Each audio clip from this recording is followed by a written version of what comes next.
At exactly 8:17 p.m. on a Tuesday in late October, my husband pressed the red Go Live button in front of 42,613 viewers and told me I had 3 minutes to get out of the house I had paid 68% of. He didn't raise his voice. He didn't look angry. He smiled the way people smile when they believe they're completely untouchable.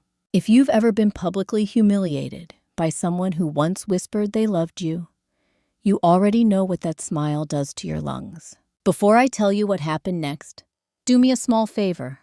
If you believe karma has a longer memory than people do, hit like and tell me in the comments, have you ever been betrayed by someone who thought you'd never fight back? Because that night, he thought the live stream was the end of my story. It wasn't even the beginning. My name is Olivia Mercer. I was 31 years old then, living in Scottsdale, Arizona, and working as a licensed financial forensic analyst, the kind companies hire when someone's been quietly stealing millions and thinks no one will notice. I spent my days uncovering fraud patterns buried inside spreadsheets. I spent my nights married to one. His name was Daniel Ross Mercer.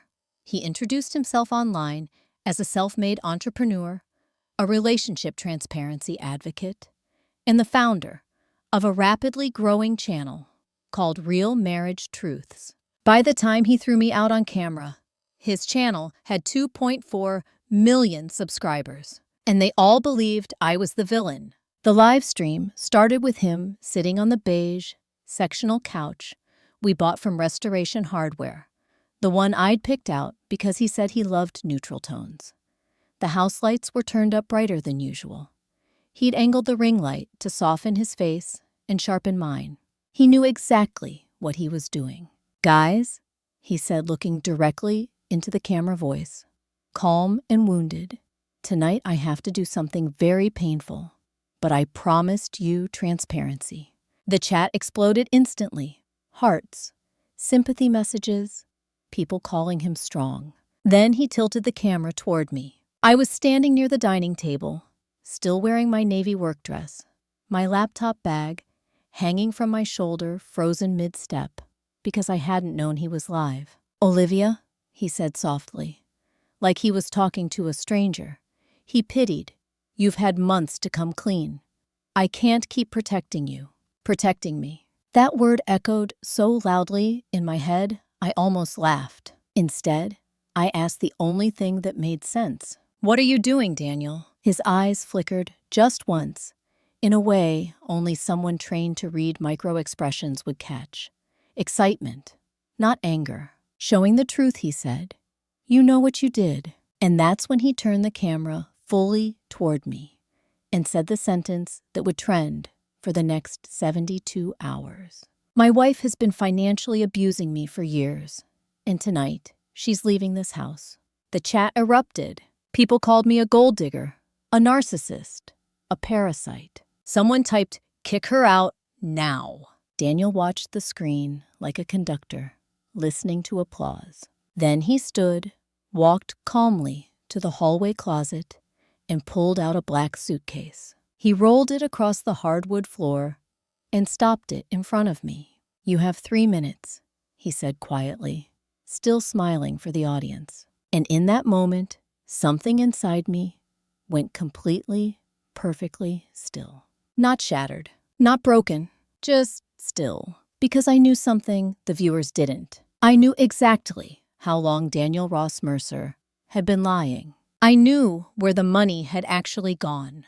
And I knew he had made one catastrophic mistake by choosing to do this publicly. But I also knew I couldn't say any of that yet. Not without proof, not without timing. So instead, I set my laptop bag down slowly and looked straight into the camera for the first time. Thousands of people were watching me breathe, watching me think, watching me decide whether to cry. I didn't. I just asked one question. "Are you sure I said evenly you want this conversation to happen live?" His smile widened. He thought I was bluffing. "Transparency," he repeated gently, turning back to the audience. "That's what we believe in here." And then he leaned closer to the microphone and delivered the line that would become his most replayed clip. Some people only tell the truth when they don't have anywhere left to hide. The chat exploded with applause emojis. No one noticed his hands were trembling. I did, because trembling hands don't come from moral certainty. They come from fear. But at that moment, the fear wasn't mine. It was his. I bent down, unzipped the suitcase he'd prepared for me, and saw something that made my heart beat slow even further. He had packed only my clothes. None of my documents, none of my financial files, none of the hard drives I kept locked in the office, which meant one thing. He thought he had already secured everything he needed, and that meant he had no idea what he'd missed. I closed the suitcase calmly and stood upright. "Okay," I said. Just that. One word. The chat immediately filled with comments, calling me cold, heartless, manipulative. Daniel looked almost disappointed. I wasn't crying. He needed me to cry, because tears would have made his story believable. Instead, I reached for my coat, slipped it on, and walked toward the front door. As I passed him, I stopped for half a second, just long enough to speak quietly, so only he could hear. "You should have checked the offshore transfers more carefully." His face lost all color, just for a fraction of a second, but the camera caught it, and thousands of viewers saw his smile falter before he recovered. "What did you say?" he asked under his breath. I didn't answer. I opened the front door, stepped into the cool, desert night, and heard the live stream audience cheering behind me, as if they just watched justice happen in real time. The door closed, the lock clicked, and I stood there on the driveway, under a streetlight, holding nothing but my car keys, knowing two things with absolute certainty. First, Daniel believed he had already won. Second, he had no idea that in exactly 19 days, in front of an even larger audience, his entire world was going to collapse. What he also didn't know was that someone else had been watching that live stream very, very closely, and they had already started recording everything. At 8:23 p.m., exactly 6 minutes after Daniel locked me out on live stream in front of 42,613 viewers, my phone buzzed with a notification from an unknown number that contained only 2 words and a time-stamped screenshot. "Call me." The screenshot showed the exact frame where Daniel's smile flickered when I mentioned offshore transfers. That was the moment I realized something critical. I wasn't the only one who had been quietly watching him. Before I tell you who sent that message, let me ask you something. If someone publicly destroyed your reputation in minutes, would you fight back immediately? Or would you wait until they were so confident they stopped being careful? Because what I did next probably looked like surrender to everyone watching. It wasn't. It was timing. I didn't drive away right away. I stood under the streetlight in our driveway for exactly 47 seconds, letting the desert air cool my face while I replayed the live stream in my head like a forensic recording. Daniel had prepared the lighting, prepared the script, prepared the suitcase, but he had not prepared for one thing: my silence. That alone told me he expected me to react emotionally, not strategically. And when someone underestimates you like that, it creates gaps. Gaps are where truth hides. I got into my car, a 2019 gray Lexus ES 350 I had paid for in full, and drove 2 blocks down the street before pulling over to finally open my phone. The live stream clip was already everywhere.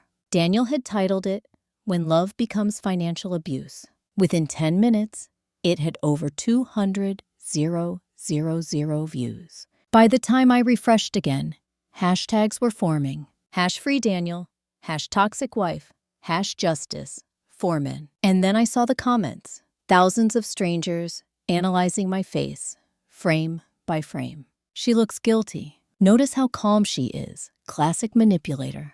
That smirk when she left sociopath energy." None of them knew that forensic analysts are trained to remain neutral under interrogation conditions. It's part of the job, but Daniel knew that. which meant he'd intentionally framed my professionalism as emotional cruelty. That wasn't impulsive. That was strategic, and strategy leaves patterns. That's when I tapped the unknown number. The call connected immediately. "Olivia Mercer," a calm female voice asked. "Yes, my name is Catherine Ellis, Senior Compliance Investigator at Desert Canyon Federal Credit Union."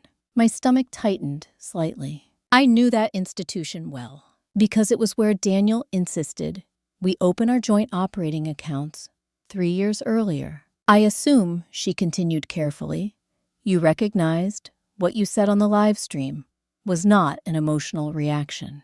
"No," I said. "It wasn't." There was a pause. Then she said the sentence that changed everything.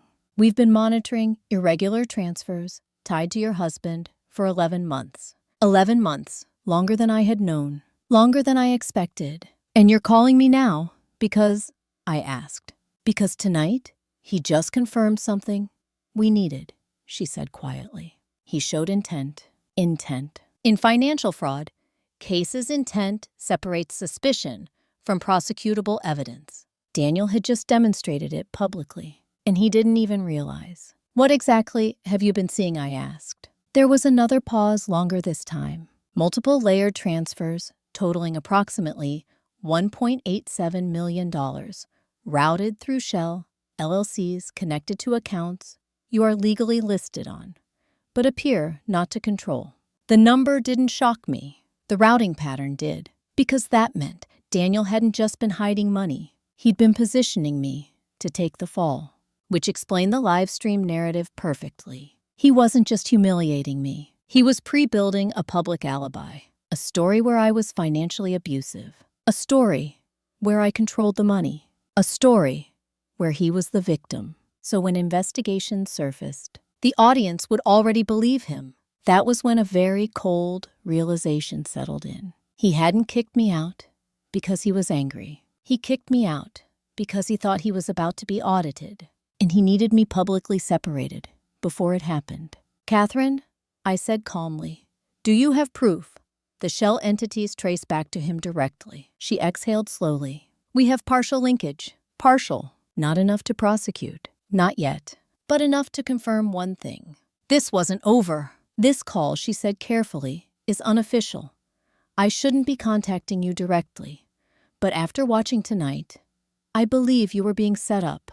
I closed my eyes for a moment. Not from sadness, from clarity. Because pieces that hadn't fully connected before suddenly aligned perfectly. The sudden secrecy about finances. The insistence I signed documents without full review. The passive-aggressive jokes on his channel about wives who control money. He had been laying narrative groundwork for months. Public perception as a shield. It was clever, but not perfect, because he forgot one critical factor. I specialized in dismantling exactly this kind of strategy. "What do you need from me?"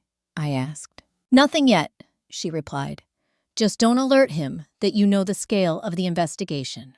I almost laughed. "He already believes I'm powerless," I said. "That's good," she replied.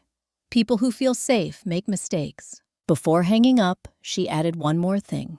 "And Olivia, someone else accessed the transfer logs last week using credentials that weren't yours or his."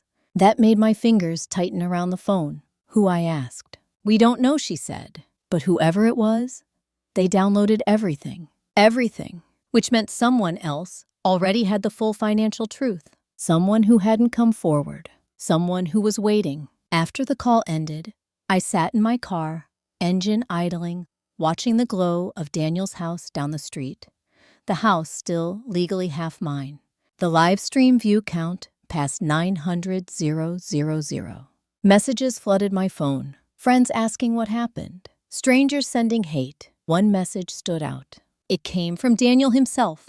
Just 4 words. "Don't make this worse." I stared at the screen for a long moment before locking my phone, because he still thought this was about reputation, about embarrassment, about control. He didn't understand yet that it had already moved far beyond that, and he definitely didn't know one more thing. At exactly 9:02 p.m., that same night, while I was still sitting in my car, someone uploaded a private copy of his live stream to a secure legal evidence server with a note attached. Timestamp 08/1842. Freeze frame his reaction. And the uploader's name was someone I never expected to see again. At exactly 9:02 p.m. that same night, while Daniel's live stream was still climbing past 1.1 million views, a secure evidence server logged a file, upload labeled Mercer Case, Initial Capture. The uploader's name read Thomas Caldwell. I hadn't heard that name in 3 years, 7 months, and 12 days. Not since the last time he warned me about Daniel. Before I tell you why that name made my pulse drop instead of rise, let me ask you something. Have you ever ignored someone's warning because you trusted the wrong person more? Because I had. And that mistake was about to circle back in a way Daniel could never have predicted.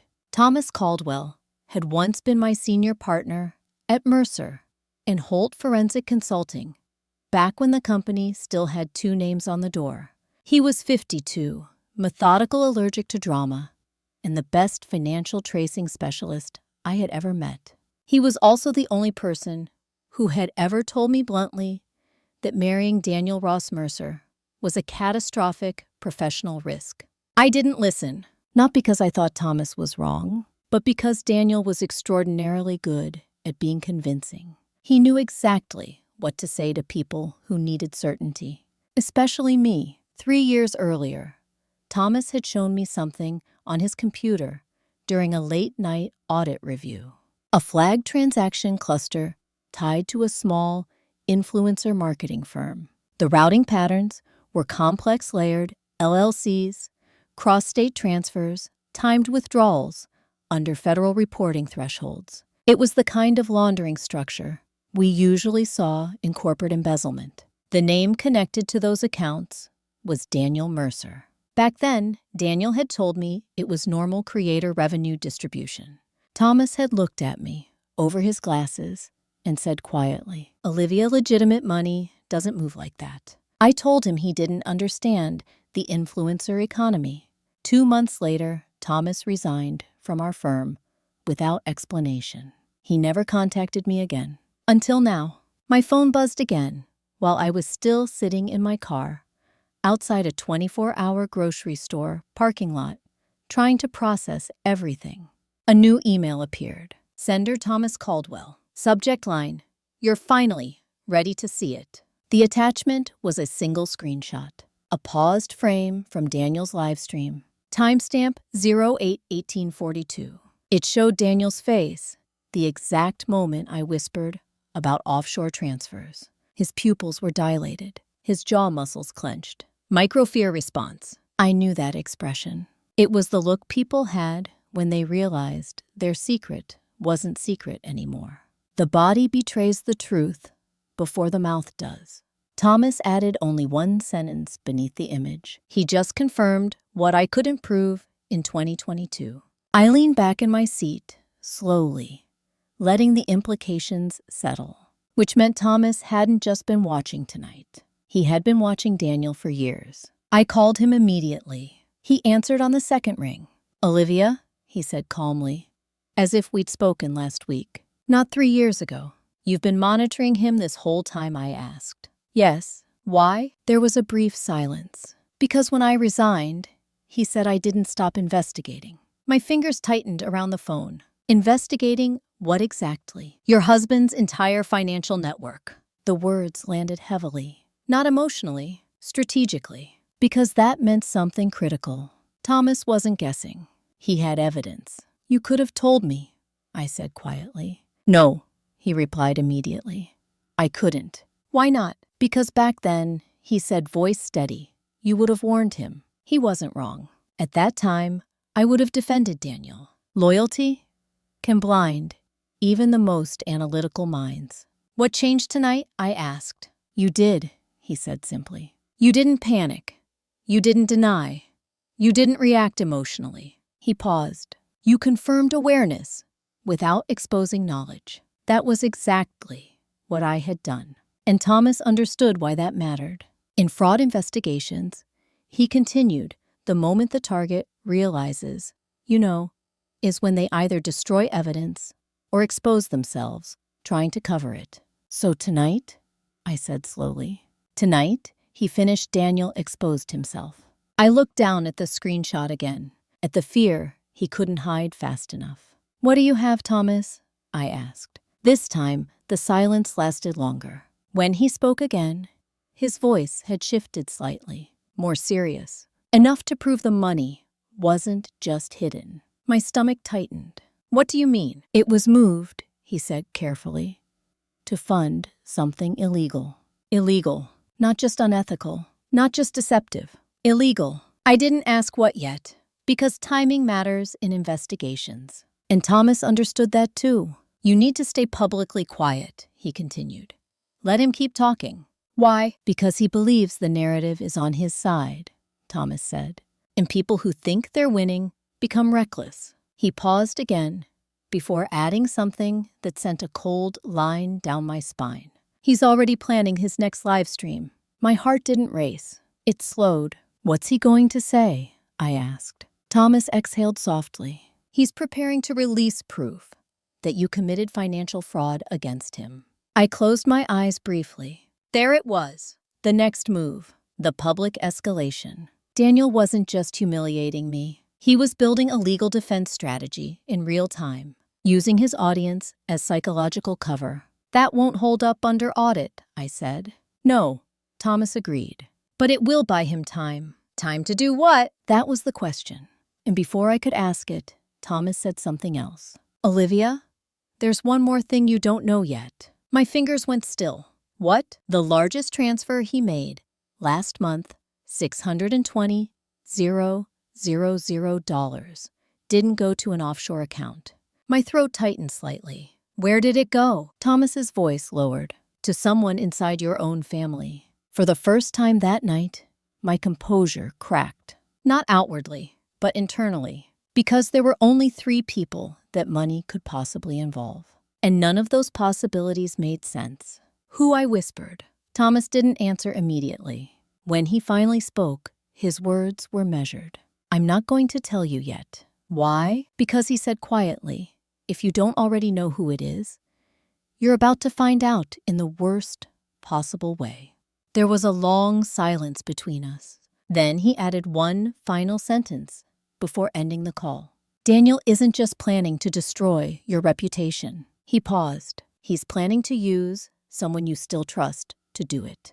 The line went dead, and I sat there in my car, staring at the dashboard clock, turning to 9:37 p.m., realizing something that felt colder than betrayal.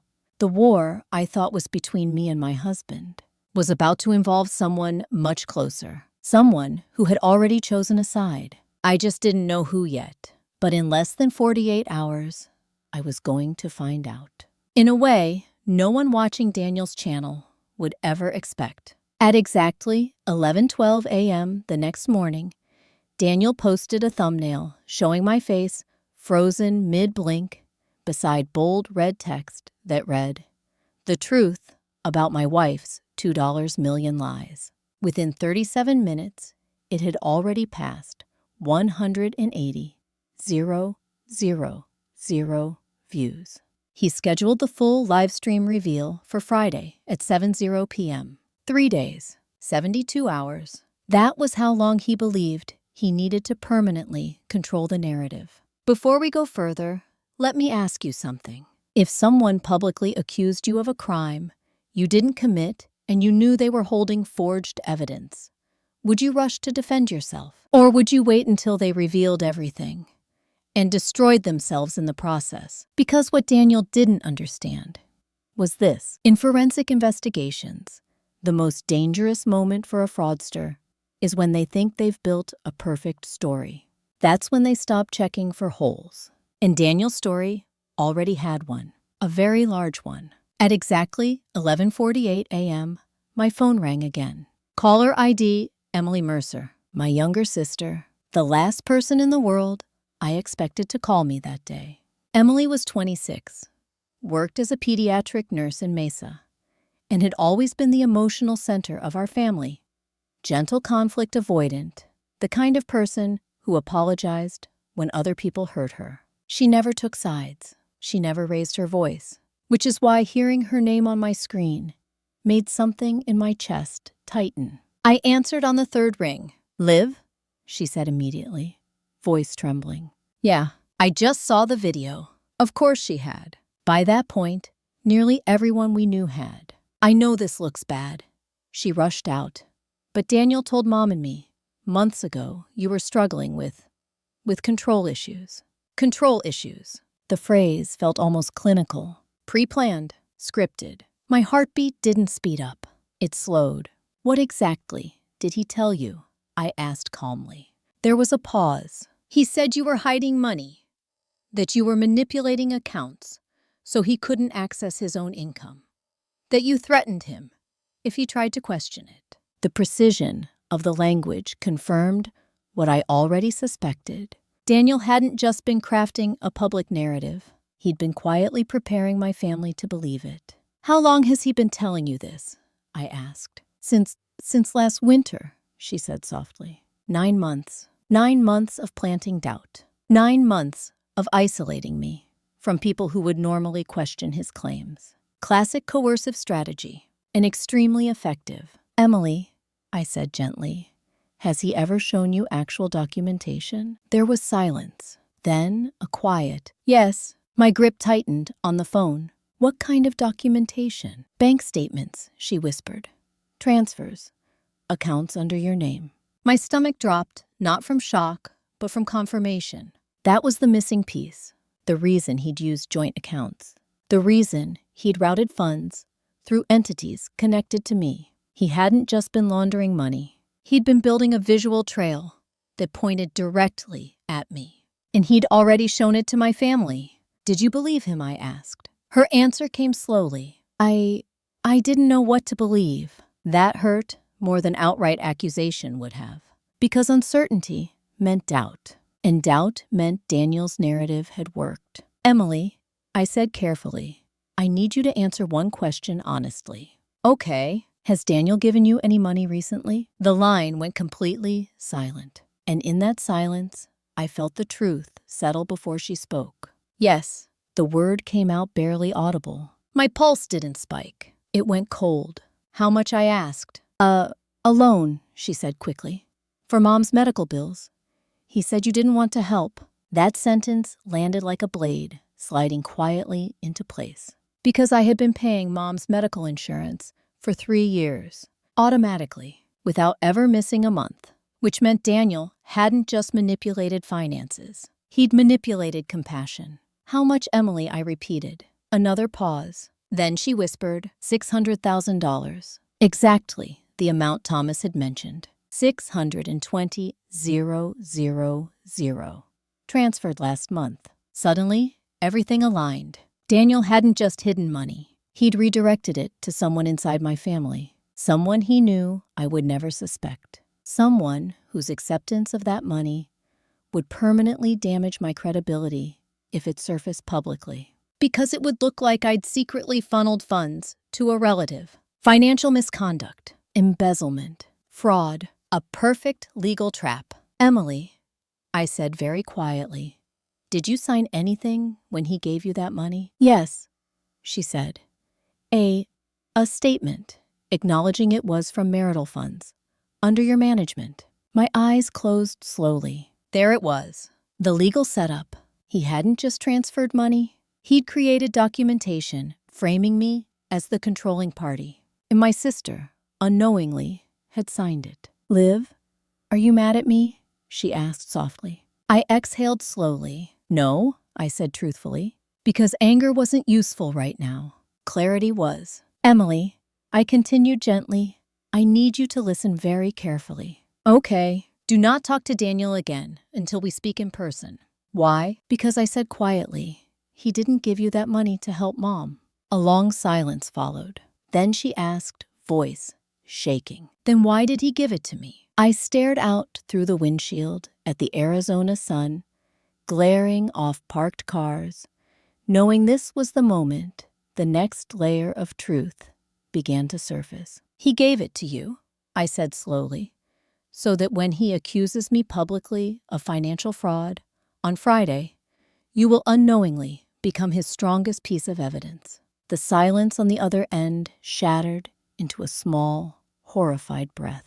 And in that instant, I knew two things. First, Emily had truly believed she was helping. Second, Daniel had chosen the most emotionally devastating strategy possible. Because using family as legal shields doesn't just destroy reputations. It destroys relationships permanently. But there was one thing Daniel hadn't accounted for. One critical detail that could unravel his entire plan.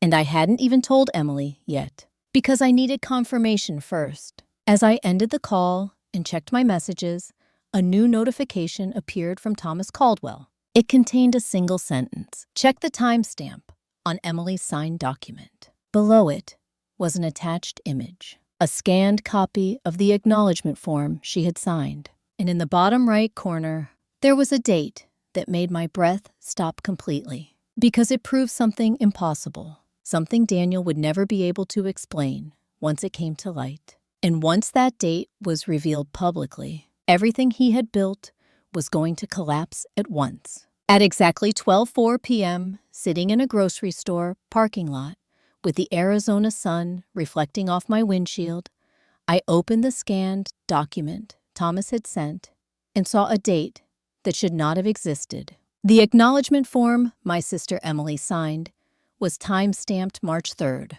but the $620,000 transfer Daniel claimed to have given her didn't happen until April 19th, 47 days later. In forensic accounting, a document dated before the transaction it supposedly verifies isn't a mistake. It's proof of premeditation. Before I explain why that single date was more dangerous to Daniel than any bank record, let me ask you something. If someone prepared legal paperwork weeks before an event even happened, what does that tell you about their intentions? Because it told me something very simple. Daniel hadn't just reacted to a financial problem. He had planned a narrative long before he needed it, and he had already decided who would take the fall. I zoomed in on the scanned image, analyzing every detail, automatically, the way muscle memory kicks in after years of forensic work. The document header showed a generic title, Marital Financial Authorization Acknowledgement. Not a standard legal form, not notarized, not filed through a verified attorney, which meant it wasn't designed to hold up in court. It was designed to look convincing. There's a difference, and Daniel knew that most people, including Emily, wouldn't recognize it. The bottom corner held another crucial detail, a digital signature timestamp, March 3rd, 2:16 p.m. That was the exact moment Emily would have electronically signed the document. But on March 3rd, something very specific had happened. I knew because it was the same day I'd spent 6 hours inside a federal audit review meeting for a corporate fraud case, which meant Daniel had been alone at home that afternoon, free to orchestrate anything he wanted. I called Emily immediately. She answered in one ring voice, still shaky. "Liv, Emily, think carefully," I said calmly. "When Daniel gave you that document to sign, do you remember the exact day?" She hesitated. I thought it was in April." Of course she did, because Daniel had framed it as part of the money transfer conversation. But memory can be manipulated by context. "Did he send it digitally?" I asked. "Yes," she said. "He said it was just a standard marital acknowledgement for his accountant." "And did he mention any loan at that time?" "No," she whispered. "He just said it was paperwork." There it was. He'd separated the signature from the transaction, which meant he wasn't documenting a loan. He was creating a timed narrative anchor. He'd needed her signature long before he moved the money, which meant he had already planned to use her as evidence months in advance. "Emily," I said gently, "I need you to answer one more thing honestly." "Okay. Did you ever see the actual transfer hit your account yourself?" There was a long pause. "No," she said finally. He showed me a screenshot. A screenshot, not an official bank confirmation. not a statement, a screenshot, which in digital fraud investigations is one of the biggest red flags possible. Because screenshots are easily fabricated. Did you receive any bank notification emails? I asked. No. Any tax forms? No. Her breathing became uneven. Liv, are you saying the money isn't real? I looked again at the document date, then at Thomas's message beneath it. Check the timestamp. Not just the date, the timestamp. I zoomed in further and saw something almost no one else would have noticed. The document metadata showed it had been created on February 27th, 4 days before Emily signed it, which meant Daniel had drafted it even earlier, weeks before any supposed financial emergency, weeks before any loan, weeks before any public accusations. He had planned this long in advance. Emily, I said quietly, I need you to log into your bank account right now. There was the sound of typing. A few seconds passed. Then her voice came back thin and confused. There's no 600,000. My jaw tightened slightly. What do you see? There's a deposit for 15,000, she said slowly. From Daniel, 15,000. Not 620, which meant the rest of the transfer had never existed. He hadn't moved the full money to her at all. He'd only shown her fabricated proof. He didn't need to actually give her the funds. He only needed her to believe he had. Because belief was enough to secure her signature. Enough to make her defend him publicly if needed. Enough to frame her as an unwitting witness. And the remaining $605,000, that was still missing somewhere, which meant Daniel hadn't just staged a financial trail. He had created a phantom transaction, one designed purely for narrative leverage. Emily, I said softly, Daniel didn't give you $600,000. There was silence, then a small broken sound. Then why? Why would he lie about helping Mom? Because emotional leverage works best when it feels morally justified. But I didn't say that out loud. Instead, I said something more important. Because he needed you to trust him more than me. Her breathing hitched. I'm so sorry, Liv. I know, I said calmly. And I meant it. Because this wasn't her fault. It was Daniel's strategy. And his strategy depended on one thing above all else. Control of perception. Which meant the next move he planned, the Friday live stream reveal, wasn't just about evidence. It was about audience psychology. He needed to present proof that looked undeniable. But he had one fatal vulnerability. He didn't know I had access to the original metadata. And metadata doesn't lie. As I ended the call with Emily, my phone buzzed again. A new message from Thomas appeared. Daniel just booked a venue. A venue, not just a live stream. A public event. Attached was a reservation confirmation. Location: Scottsdale Civic Convention Hall. Capacity: 1-200 attendees. Event title: Surviving Financial Abuse.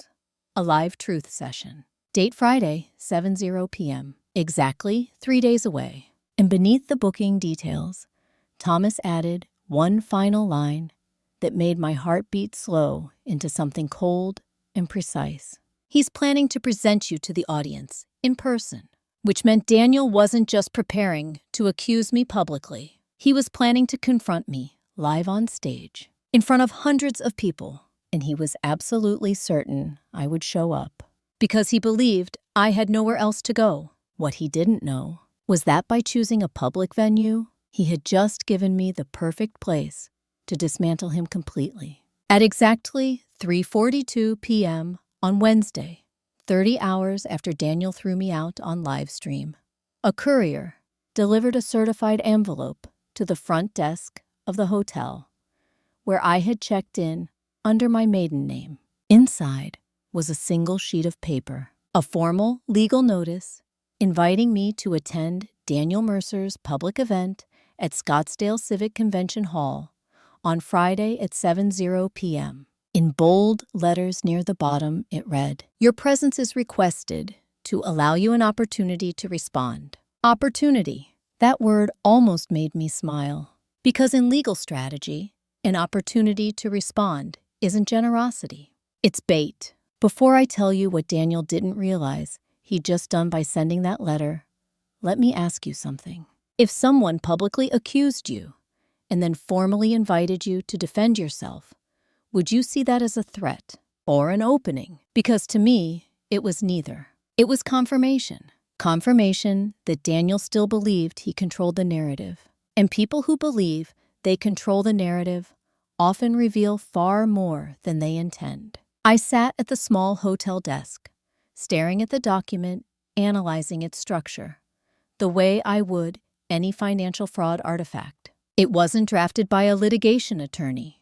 The language was too informal, too emotional, too performative. It read more like a script than a legal notice, which meant one thing: this wasn't about court. It was about optics. Daniel wasn't trying to win legally yet. He was trying to win publicly first. And in reputation, warfare public opinion can buy time. Time to move assets. Time to destroy records. Time to manipulate witnesses. Time to disappear, which raised a more urgent question. What exactly was Daniel planning to do after Friday? Because a public confrontation only makes sense if you don't expect a long-term legal fight. It makes sense if you're preparing to exit. I called Thomas immediately. He's accelerating, I said as soon as he answered. Yes, he replied calmly. And we just confirmed why. My fingers tightened slightly. Why? There's an internal federal audit notice pending against 2 of his shell companies, he said. It's scheduled to be issued next week. Next week. That meant Daniel had a very narrow window. Friday wasn't random. It was timed. He's trying to establish you as the financial controller before the audit hits. Thomas continued. If public perception locks in first, it complicates enforcement. In other words, Daniel wanted a public record, showing me as the alleged financial abuser before investigators officially moved in. That way, when authorities began asking questions, he could claim he was a victim cooperating with them. It was a calculated preemptive defense. Cold, strategic, and almost effective. Almost. What about the missing $605,000? I asked. Thomas exhaled slowly. We traced a partial route. My heartbeat slowed into focus. Where? To a private legal trust account, he said. I frowned slightly. A trust account. Yes. Whose? There was a brief pause. Daniel's attorney. That made everything click instantly. He hadn't transferred the money offshore. He'd parked it somewhere, harder to trace, under attorney-client financial protection. A defensive move, one designed to shield funds from immediate seizure, and one that suggested something very specific. He was preparing for litigation or escape. Is that legal? I asked. Not if the funds were fraudulently obtained, Thomas replied. But proving that requires a clear timeline. A timeline. That was where the document metadata mattered. The predated acknowledgement, the fabricated transfer, the staged narrative. All of it built a chronological map of intent, which meant Daniel's biggest weakness wasn't the missing money. It was time. Timestamps, dates, sequences. Fraud always leaves temporal fingerprints, and Daniel had created a lot of them. What about Emily? I asked quietly. She's a victim, not a co-conspirator, Thomas said firmly. Her lack of actual funds confirms that. That mattered because Daniel's strategy depended on presenting her as proof. But without real transfers, her testimony would collapse under scrutiny.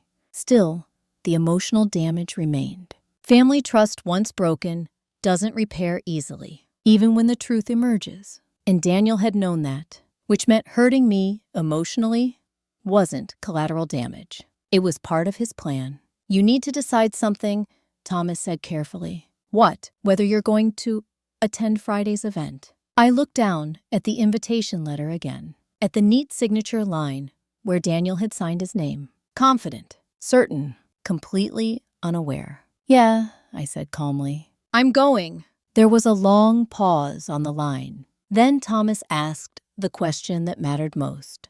Are you going to confront him? I stared out the hotel window at the bright Arizona sky, feeling that same cold stillness settle inside me, the kind that comes right before a decisive move. No, I said quietly. I'm going to let him confront himself. Thomas understood immediately. Then we need to prepare timing carefully, he said. Because in public exposure cases, timing isn't just important. It's everything. Reveal too early, and the audience doubts. Reveal too late, and the damage is already done. But reveal at the exact moment the narrative peaks, and the collapse becomes irreversible. Daniel believes he's about to control the biggest audience of his career, Thomas continued. He's expecting applause. I allowed myself a small, controlled breath. Then we'll give him one. He didn't ask what I meant. He already knew.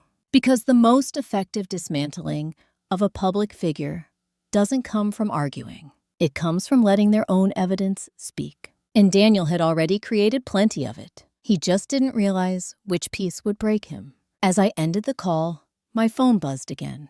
A new notification from Daniel's channel appeared. He had just posted a teaser video.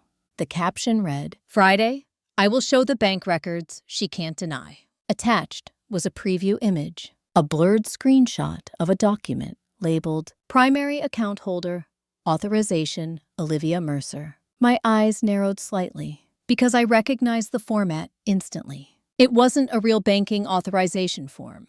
It was a template from an online document generator, which meant Daniel wasn't planning to reveal actual evidence. He was planning to present something that only looked official, something designed to convince an audience, not a court. And that meant he had made a critical miscalculation. He believed visual credibility was enough.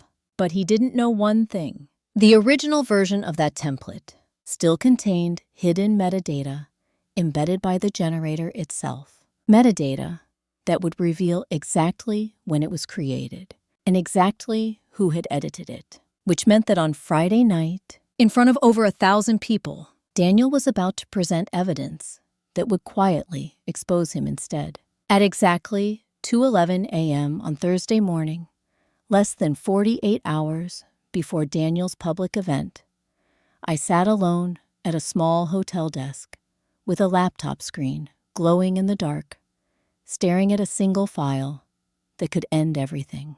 It wasn't a bank record. It wasn't a contract. It was metadata, specifically the embedded edit history of the primary account holder authorization document Daniel planned to present on Friday. And according to the hidden timestamp, he had created it just 9 days ago. 9 days after he had already started telling people I'd been financially abusing him for years. Before I explain why that timing mattered more than any bank statement he could show, let me ask you something.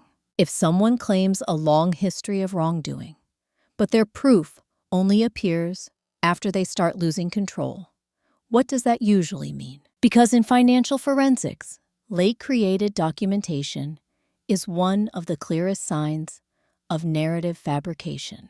And Daniel had left a very visible trail. I zoomed into the metadata panel again.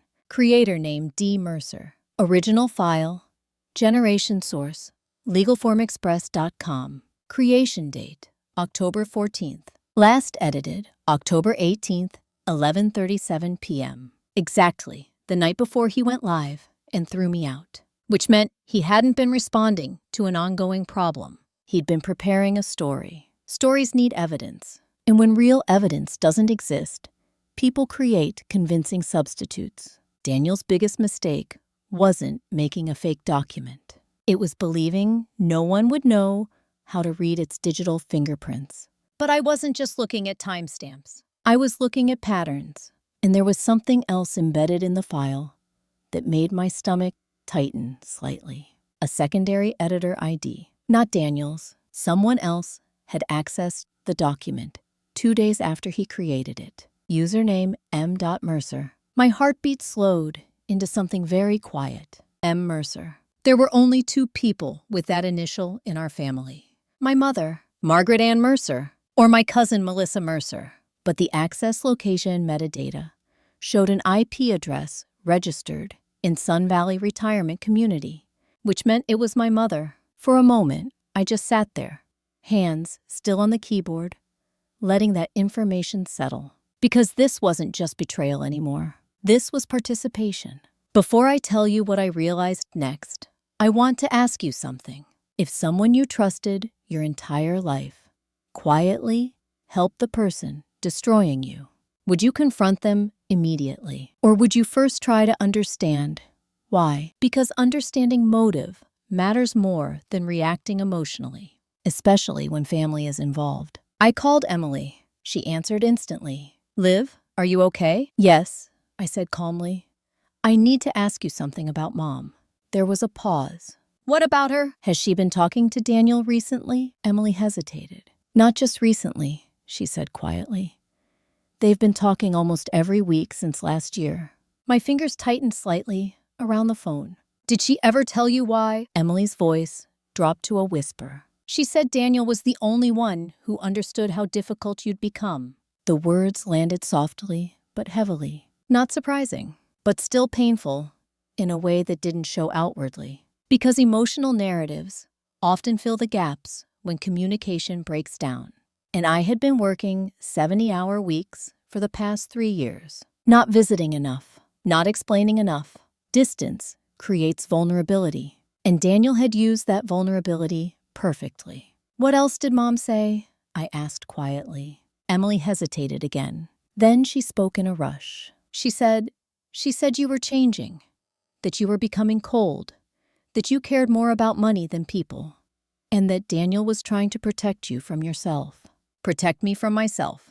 The same language he used on livestream, which meant he hadn't just manipulated the public. He'd carefully fed the same narrative to my mother over time. Repetition creates belief. Belief creates loyalty, and loyalty creates blindness. "Emily," I said gently, "did Mom ever mention signing anything for Daniel?" There was a sharp intake of breath.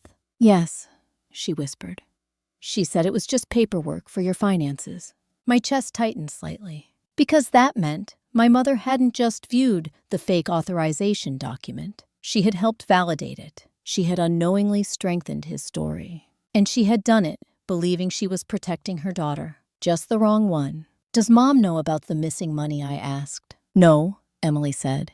"She thinks Daniel helped us financially when you refused." I closed my eyes briefly. Daniel had created a moral narrative. A simple one. He was generous. I was selfish. And people believe simple stories much faster than complex truths.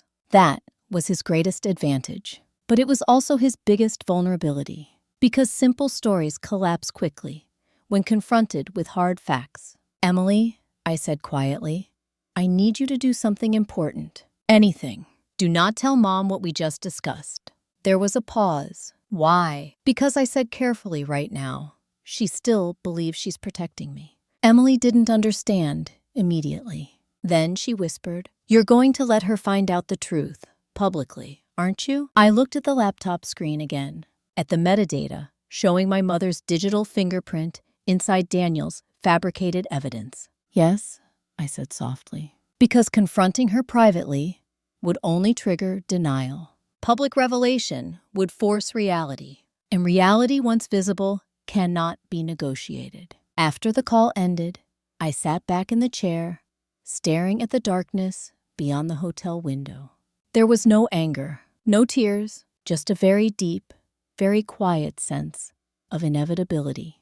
Because the emotional stage Daniel had built was about to collapse under its own weight. And the most devastating part for him wouldn't be legal consequences. It would be losing control of the story. Because once the audience saw the truth, they would never trust him again. As I closed the laptop, my phone buzzed with a new notification. Daniel had just posted another teaser clip. This one showed him standing inside the convention hall stage setup, smiling confidently. The caption read, "Friday night, I will finally be free." I stared at the words for a long moment. Because he was right about one thing. Friday night was going to set someone free. Just not the person he expected. And what Daniel still didn't know was that the convention hall had already approved a last-minute technical request submitted earlier that afternoon.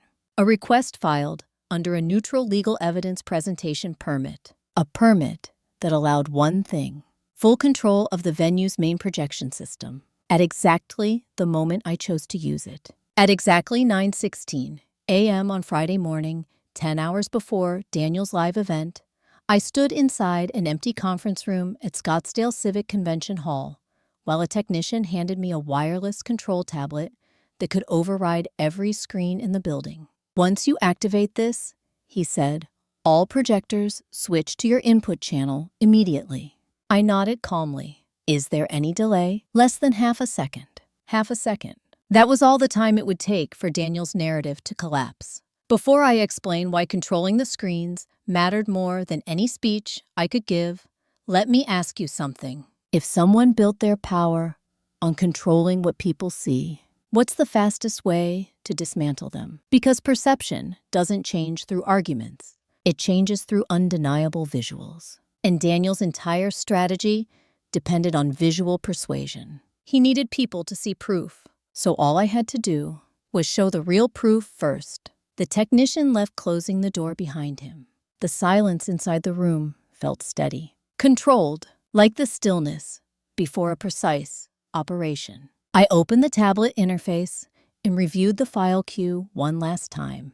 There were no dramatic videos, no emotional messages, only chronological evidence, timestamps, metadata, transaction logs, digital fingerprints, cold facts. Because the most effective revenge isn't loud. It's quiet and irreversible. At 9:32 a.m., my phone buzzed. "Thomas Caldwell." "Final confirmation," he said, as soon as I answered. "Daniel moved another transfer at 6:11 this morning." My fingers tightened slightly. "How much?" $85,000, he replied, "to the same legal trust account." That meant he was still consolidating funds, still preparing for exit. "How long before the federal audit notice hits?" I asked. "Monday morning," Thomas said, which meant Daniel had exactly 1 weekend left before investigators would begin formal inquiries. Friday night wasn't just about reputation.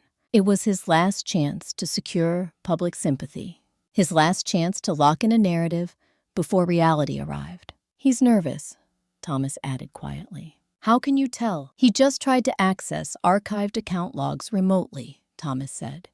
"He's checking whether anything's missing." I allowed myself a slow breath. "Everything he needs to worry about is already missing," I said. Thomas understood. "Are you ready?" he asked. I looked at the tablet in my hands, at the single button labeled Master Display Override. "Yes," I said calmly. "Tonight he finishes what he started." After ending the call, I sat down and closed my eyes for a moment, not to calm nerves, but to center timing. Because timing wasn't just about when to reveal evidence. It was about when the audience would be most receptive to seeing it. Daniel's event schedule had already been posted online. 7:00 p.m. opening statement. 7:12 p.m. personal story segment. 7:25 p.m. presentation of financial proof. 7:40 p.m. audience Q&A. He planned to introduce the evidence as the emotional peak. That was when the audience would be most invested in his story, most convinced, most vulnerable to narrative reversal, which meant the precise moment to intervene was not at the beginning, not during his accusations, but exactly when he believed he had won. That was when collapse would feel most absolute. I opened my eyes again and checked the evidence sequence. First slide, document, metadata timeline. Second slide, fake transfer confirmation analysis. Third slide, Emily's bank account showing no large deposits. Fourth slide, digital edit history, linking Daniel to the fabricated authorization. Fifth slide, IP access logs, showing my mother's device viewing the file. Sixth slide, trust account transfer chain. Nothing emotional, nothing subjective, just facts that connected in one direction, toward him. At 10:08 a.m., my phone buzzed again. A message from Emily. "Mom is going tonight. Daniel invited her personally." I closed my eyes briefly. Of course he had. He wanted her present as emotional reinforcement, as visible support, as a symbol of family trust. He had no idea that her presence would instead become part of his exposure. I typed back, "Stay with her.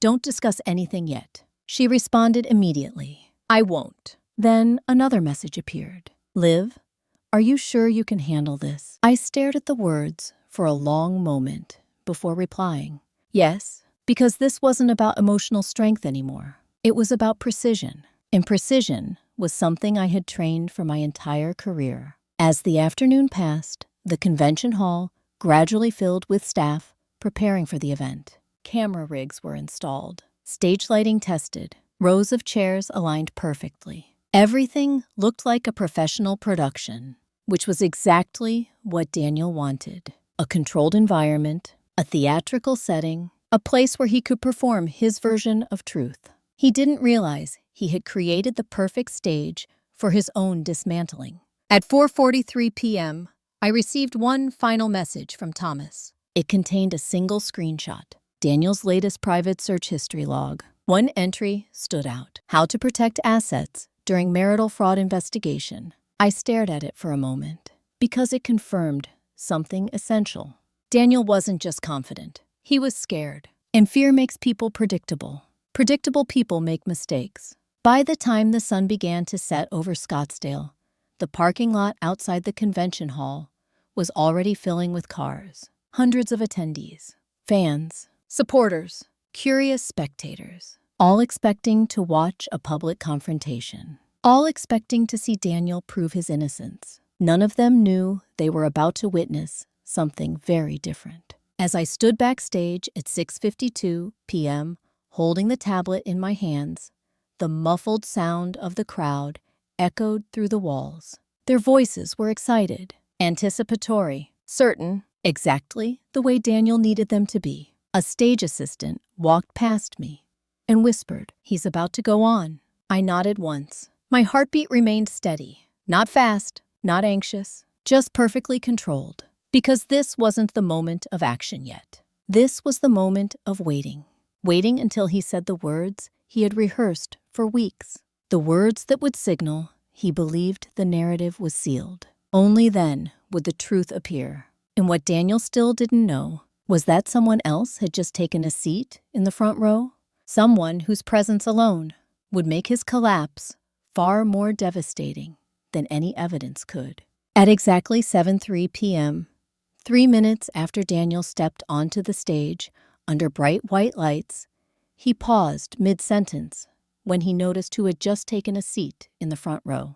His father, Richard Allen Mercer, the one person Daniel had spent his entire adult life trying to impress, and the one person who had cut off all contact with him 4 years earlier, after a business dispute no one in the family ever fully explained. Before I tell you why Richard Mercer's presence mattered more than any legal evidence I was holding backstage, let me ask you something. If someone who knows your deepest patterns sits silently, watching you lie in public, how long can you keep performing before your confidence starts to crack? Because Daniel's entire power depended on performance. And Richard Mercer knew exactly what his son looked like when he was pretending.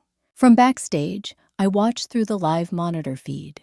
Daniel's voice had been smooth when he began, measured, controlled, confident. But when his eyes landed on the front row, something shifted. Not dramatically, just enough. His smile tightened slightly at the corners. His shoulders stiffened. His speaking pace slowed by half a beat. Microsignals, but real. "Thank you all for coming tonight," he continued, voice steady but slightly more deliberate than before. "Transparency is painful, but it's necessary." The audience nodded, quiet and attentive. They trusted him. That trust was about to become the most fragile thing in the room. I leaned against the wall backstage holding the tablet, watching the live feed closely. Because timing depended not just on what Daniel said, but on how the audience reacted. At 7:11 p.m., he moved into the emotional narrative phase. "Marriage," he said softly, "pacing the stage, should be a partnership built on honesty." He paused, letting the words settle. "But sometimes," he continued, voice lowering, "the person you trust most becomes the one who controls you." The audience murmured sympathetically. Several people nodded. A woman in the third row wiped her eyes. Daniel knew exactly how to build emotional alignment before introducing accusations. Classic persuasion sequencing. Emotion first, evidence second.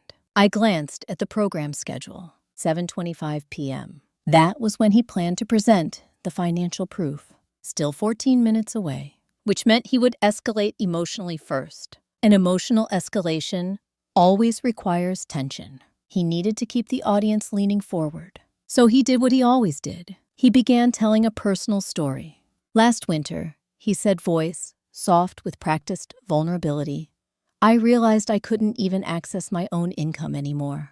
The audience gasped quietly. They were accounts under her name, he continued. Transfers I never approved. There it was. The accusation. Tier 1. Narrative reinforcement. Betrayal. Control. Victimhood. I watched the audience closely. They weren't questioning him. They were emotionally synchronizing with him. Exactly what he needed. Then, Daniel did something subtle but important. He glanced again toward the front row, toward his father, and his voice tightened just slightly when he spoke next. I tried to handle it privately, he said. But when someone refuses to take responsibility, he paused. Sometimes you have to bring the truth into the light. Richard Mercer didn't move, didn't react, didn't show emotion. He simply watched. That silence was louder than any interruption could have been, because silence forces a performer to fill it. And performers often overcompensate. At 7:19 p.m., Daniel shifted into pre-evidence framing. He walked toward the large projection screen behind him and gestured toward it dramatically. Tonight, he said, voice rising slightly, I will show you the records she can't deny. The audience leaned forward, almost as one. Phones lifted, cameras ready. The moment of narrative confirmation was approaching. Backstage, my grip tightened slightly around the tablet, because this was the most delicate part of timing. If I intervened too early, it would look defensive. If I waited too long, the emotional imprint of his evidence might stick. The exact moment had to be when certainty peaked. Not before, not after. At 7:23 p.m., Daniel lowered his voice again. Some people believe they can manipulate numbers to hide the truth, he said slowly. But numbers always tell the story, eventually. I almost smiled, because he was right, just not in the way he believed. He stepped toward the podium, placed his hand dramatically on a folder labeled Financial Records. Then he looked directly at the audience. This is not about revenge, he said. It's about accountability. And then he said the line he had rehearsed for weeks. The line he believed would secure his victory. My wife, Olivia Mercer, financially abused me for years. The audience erupted into murmurs. Shock, sympathy, confirmation. That was the peak. That was the exact moment certainty crystallized. I tapped the tablet screen once, not to activate, just to bring the control interface forward, because the next few seconds mattered more than anything else. Daniel opened the folder, pulled out the printed copy of the fabricated authorization document, and turned toward the projection screen. Let's start, he said confidently, with the proof.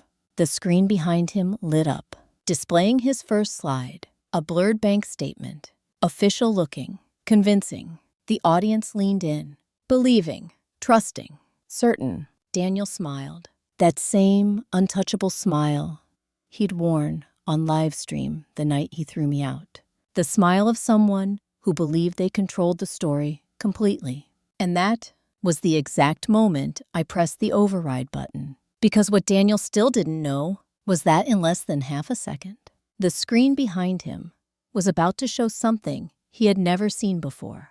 At exactly 7:25:42 p.m., less than 3 seconds after Daniel displayed his first bank record, slide the projection screen behind him flickered once, and then his document disappeared completely. In its place appeared a stark white background with a single black title. Document Metadata Timeline, Mercer Case. The room went silent instantly. Not confused, not noisy, just silent. Because when certainty breaks, suddenly, people don't react right away. They freeze. Before I tell you what Daniel's face looked like In that exact moment, let me ask you something.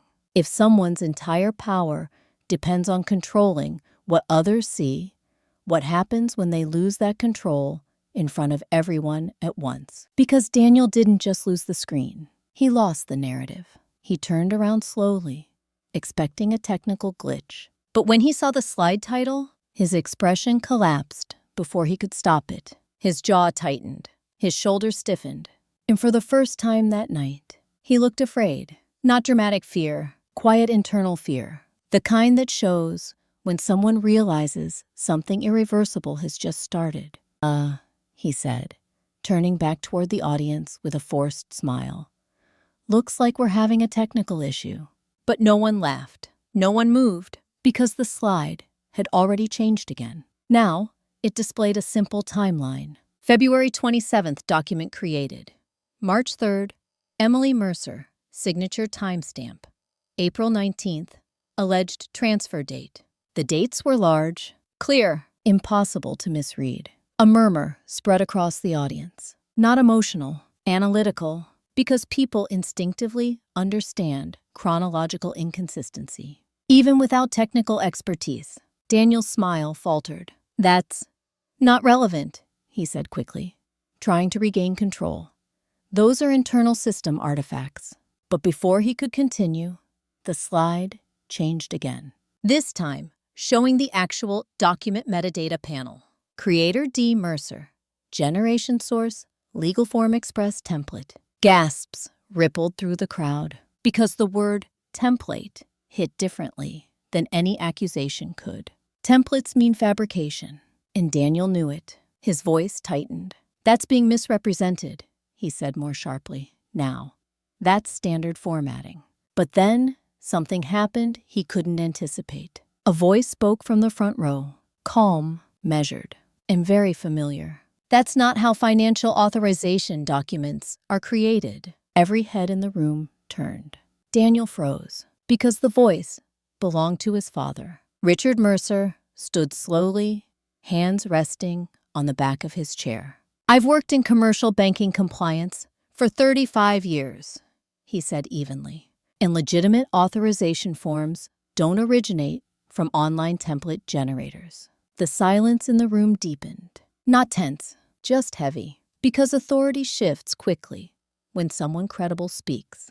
And Richard Mercer carried credibility. Daniel's breathing became visible now, shallow, fast. Dad, he said tightly, you don't understand the context here. But Richard didn't respond emotionally. He just looked at the screen, then at his son, and said quietly, context doesn't change timestamps.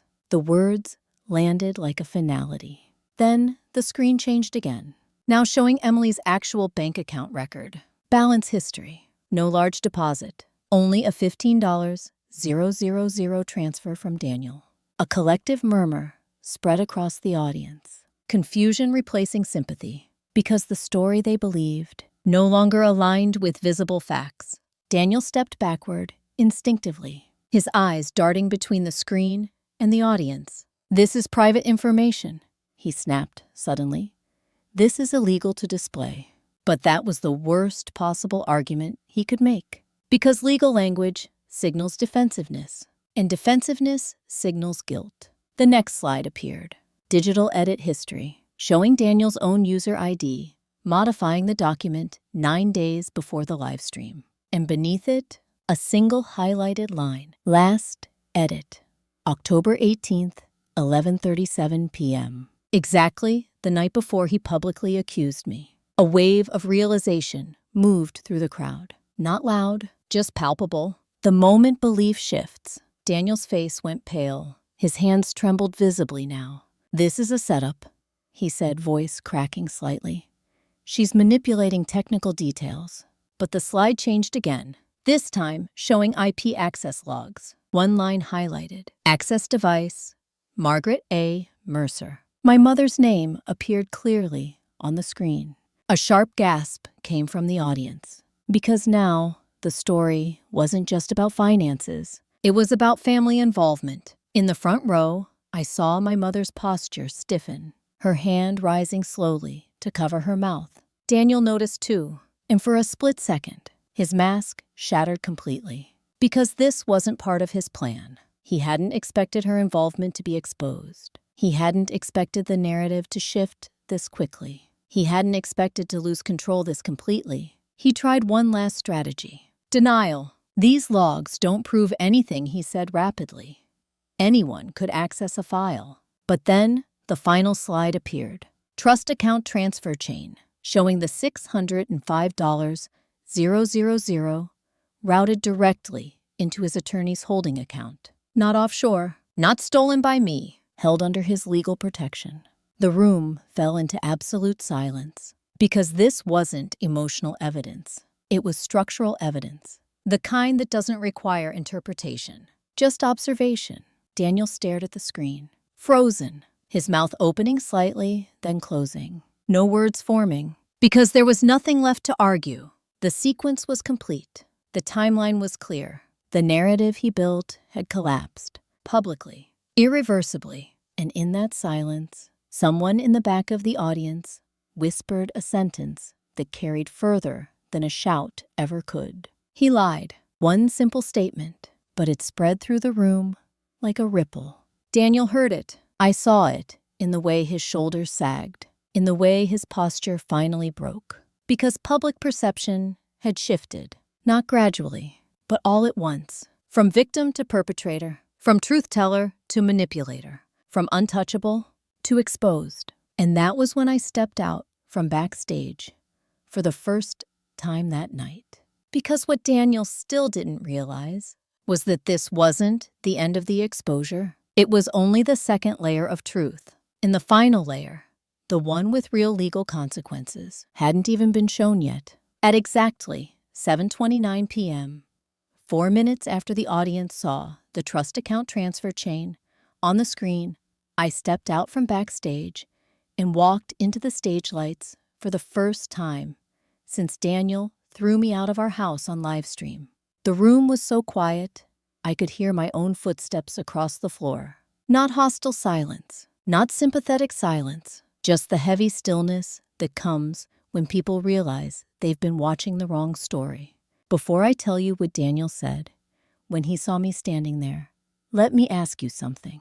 If someone publicly tries to destroy you, and then loses control of the narrative in front of the same audience, what hurts them more, anger or calm? Because calm doesn't just dismantle arguments, it dismantles identity. And Daniel's entire identity depended on being the controlled one, the composed one, the credible one. When he saw me, his eyes widened slightly, not in shock that I was there, but in shock that I looked exactly the same as I had the night he forced me out. Still composed, still steady, still silent. No anger, no tears, just clarity. For a moment, he didn't speak, and that pause told the audience everything they needed to know. Because confidence doesn't pause. Fear does. Finally, he swallowed hard and tried to regain control. This is a staged attack, he said, voice tight. You hacked private data to manipulate, Daniel, I said quietly. Just his name. Nothing more. And he stopped talking instantly because he knew that tone. The same tone I used in forensic interviews when someone was about to confront evidence they couldn't escape. You don't need to explain anything yet, I continued calmly. The audience leaned forward again, but this time, not with sympathy for him, with attention toward me, because control had shifted. Let's just clarify one thing, I said evenly, turning slightly toward the screen. I nodded once towards the technician booth. The final slide appeared. A federal notice header. Official, unmistakable. Federal Audit Pre-Enforcement Review, Mercer Digital Media LLC. A collective intake of breath moved through the room. Because legal authority changes everything. Not emotionally, structurally. This notice, I said calmly, was scheduled to be issued next Monday. I paused, letting the information settle, which means I continued voice. Steady. Daniel knew he was under federal review before he publicly accused me. Daniel's face lost what little color it still held. That's confidential, he said weakly. Yes, I replied softly. It was. Then I looked directly at him for the first time that night. And that's why you needed to create a public narrative first. The audience murmured again, not loudly, but knowingly, because the motive now made sense. The timing, the fabricated evidence, the emotional manipulation, all connected in one direction, toward self-protection. Daniel shook his head quickly. "No," he said, voice rising. "You controlled the accounts. You handled all the finances. That's true," I said calmly. The audience went still again, because admission shifts expectations. But I continued, before he could react. "I controlled the accounts in my role as a forensic financial consultant." I paused, and every transfer required dual authorization. The room absorbed that quietly, because it meant something simple. He couldn't claim ignorance. He couldn't claim lack of involvement. He had approved everything, which meant he had also approved the fraudulent routing. I took one small step closer. Not aggressive, just deliberate. "You weren't financially abused," I said evenly. "You were financially exposed." That sentence landed like a finality. Short, sharp, irreversible. Daniel's hands trembled openly now. He looked out at the audience, searching for the sympathy that had been there just minutes earlier. But it was gone, replaced by something colder. Evaluation, judgment, distance. The progression every exposed fraudster goes through publicly. Denial, blame, victimhood, and then isolation. "I did everything to protect this marriage," he said suddenly, voice cracking. "I gave your family money. I supported them. That money I interrupted gently never reached my family." The words hit like a quiet hammer, because the audience already knew that from the earlier slide. But hearing it spoken out loud made it final. "You created the illusion of generosity," I continued, "to build loyalty, to create witnesses, to prepare a scapegoat." Daniel's shoulders sagged. Not dramatically, just enough, because he knew there was nothing left to argue. The narrative had fully reversed, and he had no evidence strong enough to stop it. Then I said the last thing he never expected to hear. "I'm not here to punish you." That surprised the audience. I saw it in their faces, because they expected confrontation, anger, retribution. But revenge isn't loud. It's complete. "I'm here," I said calmly, "to set the record straight." And then I stepped back slightly, allowing the final visual to appear on the screen. A simple 2-line summary. Public claim, Olivia Mercer committed financial abuse. Verified, finding Daniel Mercer fabricated documentation while under federal financial review. No emotion, no commentary, just the truth. The audience sat in absolute silence, because clarity doesn't require applause. It requires recognition. Daniel looked at the screen, then at me, then at the audience. And in that moment, he understood something irreversible. He hadn't just lost credibility, he had lost the ability to control the story forever. Because once trust collapses publicly, it never fully returns. He opened his mouth once more, but no words came. And that was when he finally did the only thing left. He lowered his head, not in apology, not in remorse, but in surrender, because the collapse was complete, public, permanent, and undeniable. But what Daniel still didn't realize was that the consequences of that exposure were only beginning. Because within the next 72 hours, something much quieter and far more final was going to happen. At exactly 8:06 a.m. on the following Monday, 71 hours after Daniel's public collapse at the convention hall, 2 federal investigators knocked on the front door of the house he had once forced me out of on live stream. By 8:23 a.m., Daniel Ross Mercer was no longer the owner of that house. By 8:41 a.m., his primary business accounts were frozen. And by 9:12 a.m., his channel posted a single automated message. All scheduled content has been paused indefinitely. Before I tell you what I was doing at that exact moment, let me ask you something. When someone spends years controlling the narrative around their life, what happens when the story finally moves beyond their control completely? Because legal consequences don't arrive dramatically.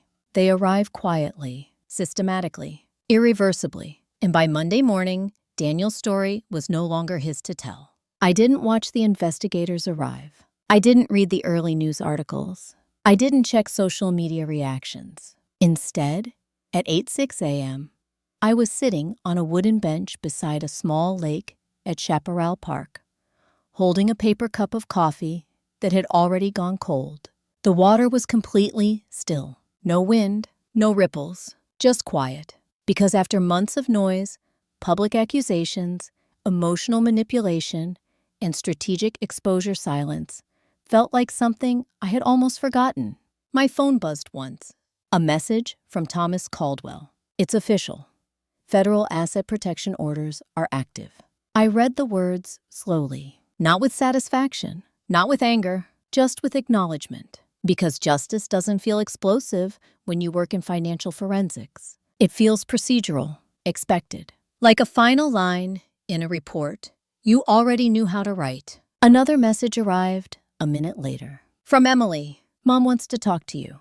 I stared at the screen for a long moment before replying. Not yet. Because healing isn't immediate, and boundaries aren't punishment. They're protection. The truth about betrayal, especially family betrayal, is that understanding comes before reconciliation. And sometimes reconciliation never fully happens, but clarity always does. That was enough for now. 3 days earlier, when my mother's name appeared on that screen at the convention hall, I had seen something in her expression that mattered more than any apology. Recognition, not just of Daniel's deception, but of how easily she had believed it. And that recognition carried its own weight. Because trust broken by manipulation doesn't repair overnight. It repairs through time, through distance, through changed behavior, not words. I took a slow breath and looked out across the water again. For the first time in months, my mind wasn't calculating timelines or tracing financial pathways. It was simply still. That stillness wasn't emptiness. It was closure. Daniel's legal proceedings would continue for months. There would be investigations, hearings, asset recovery processes, all of it predictable, all of it procedural. But none of it required my emotional involvement anymore, because the most important part had already happened. The truth had been seen, publicly, clearly. And once truth becomes visible, it doesn't need constant defense. Around 9:00 a.m., my phone buzzed one last time. A message from an unknown number. I recognized it immediately, before even opening it. Richard Mercer, Daniel's father. The message contained only one sentence. You handled this with more integrity than he ever understood. I read it once, then locked my phone, because validation wasn't what I needed anymore. Peace was. I finished the last sip of cold coffee and stood brushing a few fallen leaves from my coat. The morning sunlight reflected softly across the lake, turning the surface into a quiet sheet of gold. And in that reflection, I saw something simple but important. For months, my life had been defined by reacting to Daniel's actions, to his accusations, to his manipulations, to his public narrative. But now, there was nothing left to react to, only space to move forward. That was the real ending. Not his downfall, not the legal consequences, but the absence of his influence. As I walked away from the bench, I felt something settle inside me. Not relief, not triumph, just a quiet boundary closing firmly into place. He was no longer part of my story, and he never would be again. Before I leave you, I want to ask one final question. Have you ever had to walk away from someone who tried to rewrite your reality, not by fighting them endlessly, but by letting the truth speak for itself? If you have, tell me in the comments. Because stories like this aren't really about revenge. They're about clarity, and clarity is the most permanent form of justice there is. Thank you for listening. And if you want to hear another story about how quiet strength can dismantle even the most powerful manipulation, stay with me. Because the next one begins with a single letter that arrived 20 years too late.